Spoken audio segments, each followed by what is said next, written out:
Hier vandaag dan zie je dat er stenen gelegd worden, zie je de overlevenden van die verschrikkelijke oorlog. Ja, dan krijg je gewoon kippenvel. Omdat je dat daadwerkelijk voelt. Ik heb die namen voorgelezen van die 45 mensen die zijn weggevoerd. Ja, dan voel je in die groep de emotie. Ja, nou, dat doet je wat.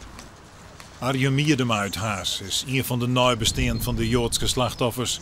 De paak en beppe was hij mem, met in 1942, maar haar zoon ombracht in een concentratiekamp.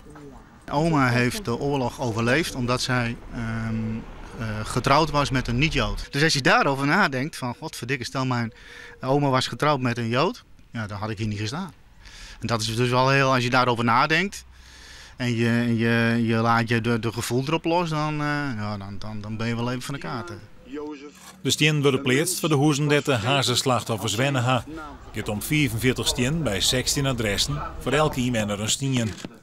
In Haas staan nog verschillende oorlogsmonumenten, maar het kent de initiatiefnemers, het Centraal Comité 1944 en de Vereniging Oud-Hallingen, net genoeg wezen.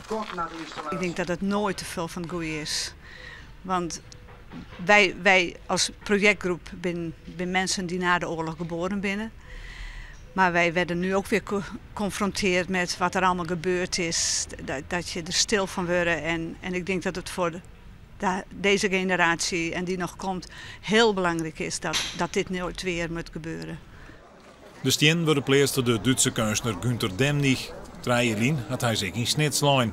Demnig had al zo'n 35.000 stroffelstenen geplaatst in verschillende landen, zoals Frankrijk, Noorwegen en Oekraïne. Stolpersteinen noemt hij het. Maar die zegt ook, ja, je struikelt, je denkt van, hé, wat ligt daar nu? Dus je staat stil en je buigt je hoofd en je leest het met je hart. Dat je toch nog eens weer even terugdenkt. De stroffelstenen zijn adopteerd door nabestaanden en oren-inwoners van Haas voor €120 op het stuk.